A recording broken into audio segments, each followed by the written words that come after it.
तो हाल वड़ा प्रधान मन की बात કરી રહ્યા છે સીધા છે શ્રુતિ તરફ। आज देश के कई हिस्सों में सूर्य उपासना का महापर्व छठ मनाया जा रहा है। छठ पर्व का हिस्सा बनने के लिए लाखों श्रद्धालु अपने गांव, अपने घर, अपने परिवार के बीच पहुंचे हैं। मेरी प्रार्थना है कि छठ मैया सबकी समृद्धि, सबके कल्याण का आशीर्वाद दे। साथियों, सूर्य उपासना की परंपरा इस बात का प्रमाण है कि हमारी संस्कृति, हमारी आस्था का प्रकृति से कितना गहरा जुड़ाव है। इस पूजा के जरिए हमारे जीवन में सूर्य के प्रकाश का महत्व समझाया गया है।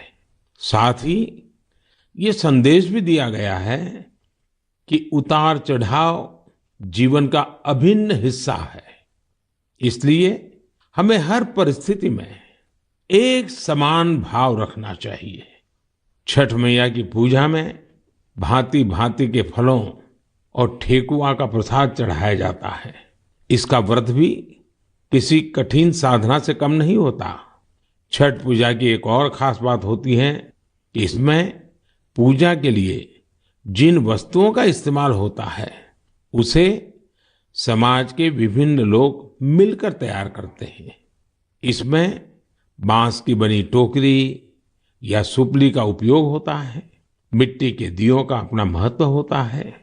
इसके जरिए चने की पैदावार करने वाले किसान और बतासे बनाने वाले छोटे उद्यमियों का समाज में महत्व स्थापित किया गया है।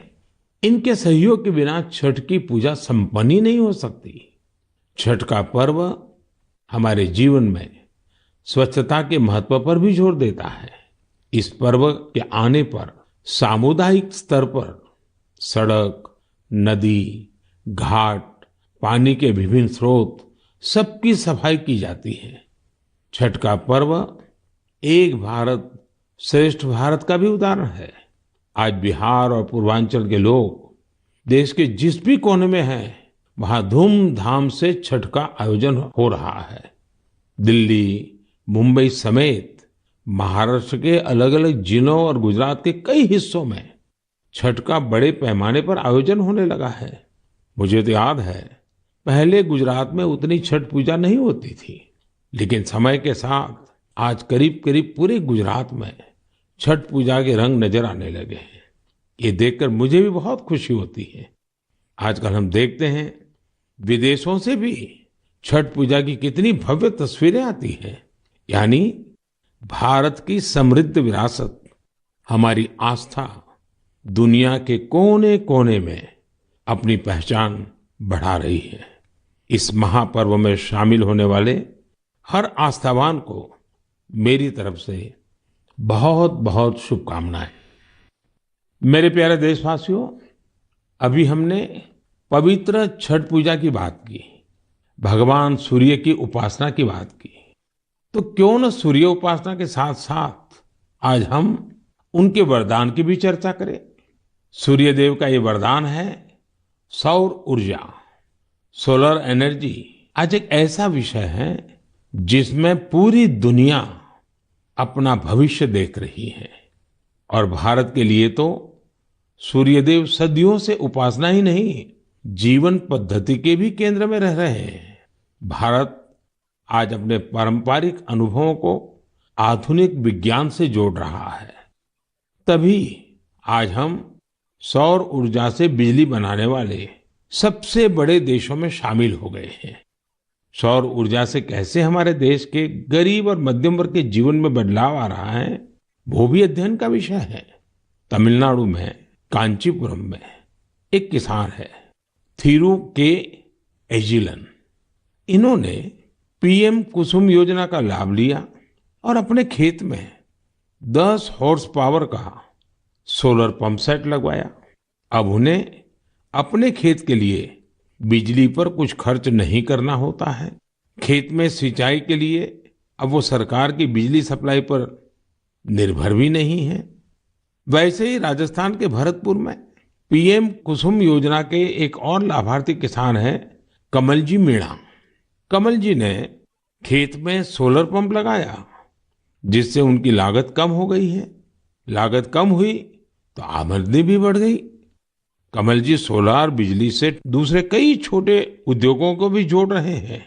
उनके इलाके में लकड़ी का काम है, गाय के गोबर से बनने वाले उत्पाद हैं, इनमें भी सोलर बिजली का इस्तेमाल हो रहा है। वो 10-12 लोगों को रोजगार भी दे रहे हैं। यानी कुसुम योजना से कमल जी ने जो शुरुआत की, उसकी महक कितने ही लोगों तक पहुंचने लगी है। साथियों, क्या आप कभी कल्पना कर सकते हैं कि आप महीने भर बिजली का उपयोग करें और आपका बिजली बिल आने के बजाय आपको बिजली के पैसे मिले? सौर ऊर्जा ने ये भी कर दिखाया है। आपने कुछ दिन पहले देश के पहले सूर्यग्राम गुजरात के मोढेरा की खूब चर्चा सुनी होगी। मोढेरा सूर्यग्राम के ज्यादातर घर सोलर पावर से बिजली पैदा करने लगे हैं। अब वहां के कई घरों में महीने के आखिर में बिजली का बिल नहीं आ रहा, बल्कि बिजली से कमाई का चेक आ रहा है। ये होता देख अब देश के बहुत से गांवों के लोग मुझे चिट्ठियां लिखकर कह रहे हैं कि उनके गांव को भी सूर्यग्राम में बदला जाए। यानी वो दिन दूर नहीं जब भारत में सूर्य ग्रामों का निर्माण बहुत बड़ा जन आंदोलन बनेगा। और इसकी शुरुआत मोढेरा गांव के लोग कर ही चुके हैं। आइए मन की बात के श्रोताओं को भी मोढेरा के लोगों से मिलवाते हैं।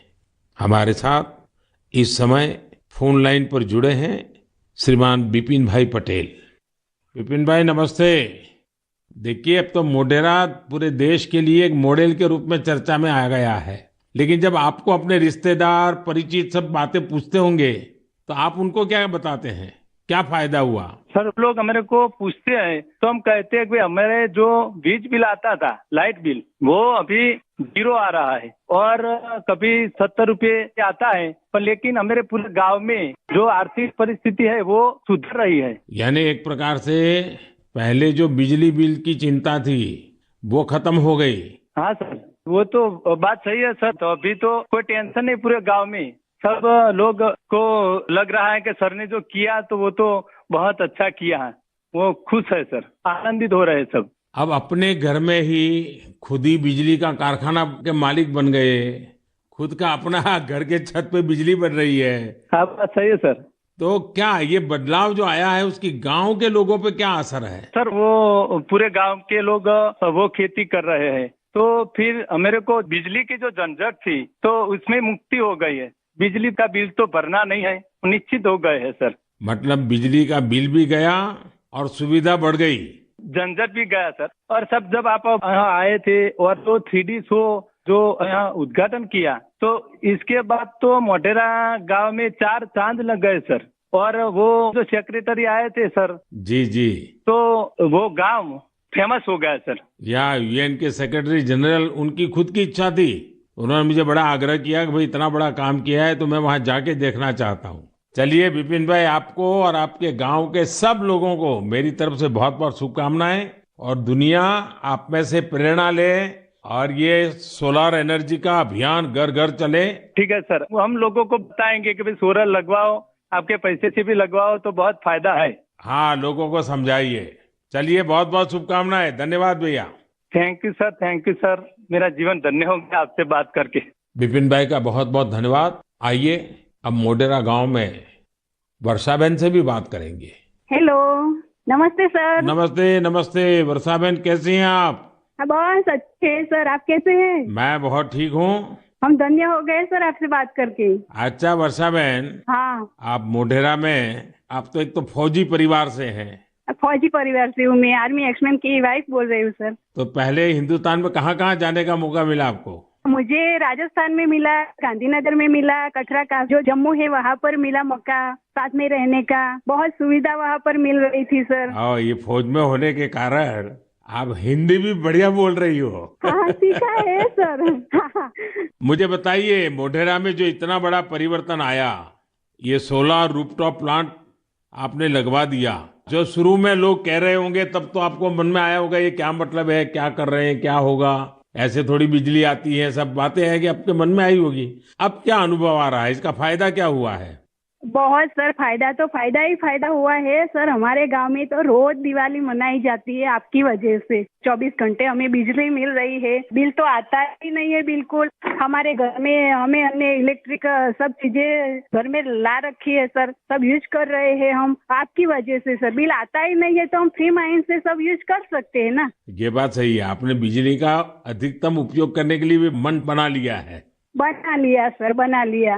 अभी हमें कोई दिक्कत ही नहीं है, हम फ्री माइंड से सब जो वॉशिंग मशीन है, एसी है, सब चला सकते हैं सर। और गांव के बाकी लोग भी खुश हैं इसके कारण? बहुत बहुत खुश है सर। अच्छा, ये आपके पतिदेव तो वहाँ सूर्य मंदिर में काम करते हैं, तो वहाँ वो जो लाइट शो हुआ, इतना बड़ा इवेंट हुआ और अभी दुनिया भर के मेहमान आ रहे हैं। दुनिया भर के फॉरेनर आ सकते हैं और सर आपने वर्ल्ड में प्रसिद्ध कर दिया है हमारे गांव को। तो आपके पति को अब काम बढ़ गया होगा, इतने मेहमान वहाँ मंदिर में देखने के लिए आ रहे हैं। अरे कोई बात नहीं, जितना भी काम बढ़े सर, कोई बात नहीं, इसकी हमें कोई दिक्कत नहीं है हमारे पति को। बस आप विकास करते जाओ हमारे गांव का। अब गांव का विकास तो हम सबको मिल करके करना है। हाँ हाँ सर, हम आपके साथ हैं। और मैं तो मोढेरा के लोगों का अभिनंदन करूंगा क्योंकि गांव ने इस योजना को स्वीकार किया और उनको